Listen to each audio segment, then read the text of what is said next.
In today's video, you will learn how to make beef stick meat recipe. This recipe can be served at any occasions, parties or events. You can also prepare it for your families. Hello everyone and welcome back to Queen Varieties channel, and please don't forget to like and subscribe to my YouTube channel to get instant notifications whenever I upload new videos. Feel free to share this video with your friends, loved ones and family members.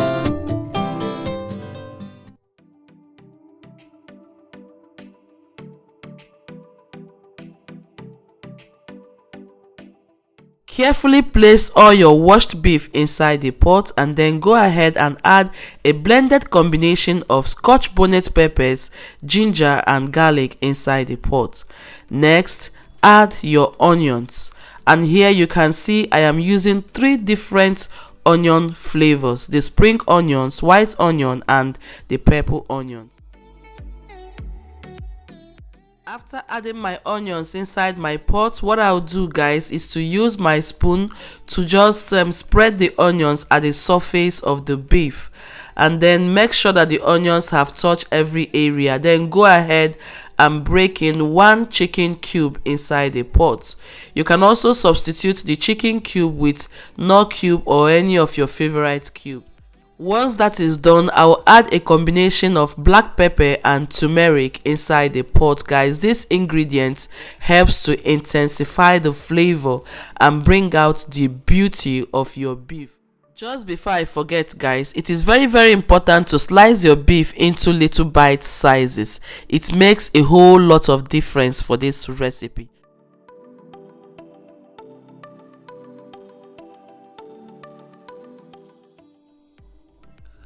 I will go ahead and add my salt to taste and then introduce my fresh spices inside the pot. And what I'm using for my fresh spices is my rosemary and my fresh basil.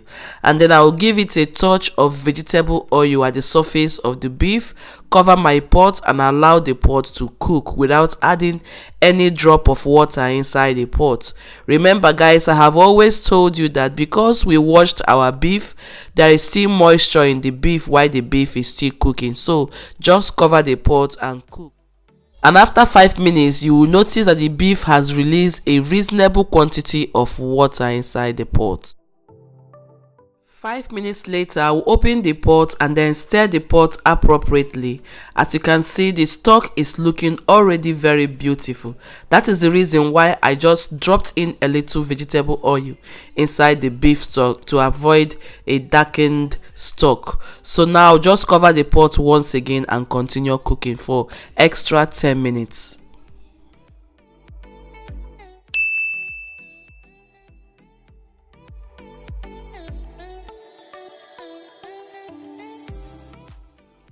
Ten minutes later, guys, and I'm back to check the extent to which my beef is cooked, and I noticed that my beef is still a little bit firm. So guys, what I will do right now is to cover the pot once again and then continue cooking for extra 5 minutes. But guys, we're not going to overcook this beef, knowing fully well that we are going to grill it or fry it, just to make the meat to be a little bit tender so that it can be chewable.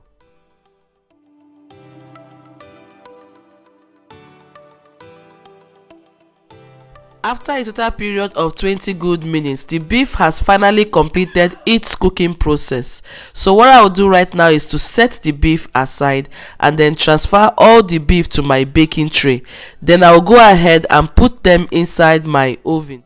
So once I have completely placed all my beef inside my baking tray, I will now transfer this beef into my oven and grill it at 150 degrees Celsius, which is my oven's medium settings. So choose your own medium settings in your oven and grill your beef and bring it out when the beef has achieved a brownish appearance.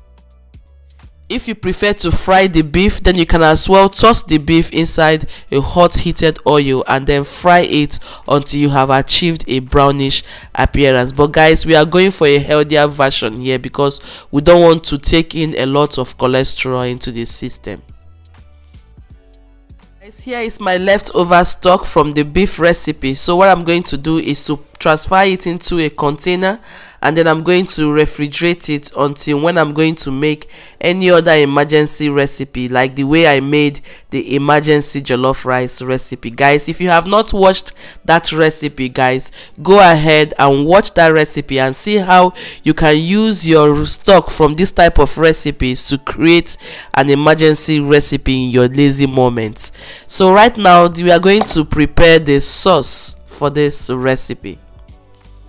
In the same pot, I'm going to add a little quantity of vegetable oil, and then go ahead and add some rosemary and fresh basil. Next, I will toss in some little quantity of turmeric, black pepper, and 1 chicken cube inside the pot. I will stir the pot appropriately for just few seconds so that all flavors will intensify effectively. Then I'm going to add a blended combination of onions, ginger, garlic, and blended scotch bonnet pepper inside the pot, and then stir everything appropriately. Cover my pot and allow it to cook down for about 5 good minutes. 5 minutes later, guys, and you notice that the appearance of the sauce has completely changed. That means the sauce has cooked itself effectively. So I'm going to add a blended combination of red bell pepper, which I have already cooked down for about 10 good minutes to eliminate the liquid from it. So I will add it into the pot, stir the pot appropriately to combine effectively, and then add about 10 to 12 tablespoons of stock which we prepared earlier on into the recipe, so that the sauce is going to benefit from the stock that we prepared earlier on, so that when you toss the beef inside the pot, it's going to benefit from the flavors of the beef stock.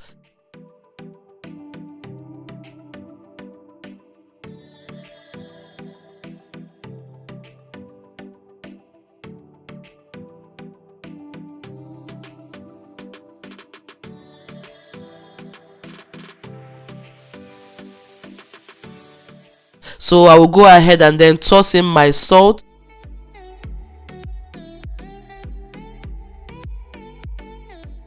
stir the pot to combine effectively, and then taste for salt to see if what I added is balanced enough, and then cover the pot for about 10 minutes to cook down.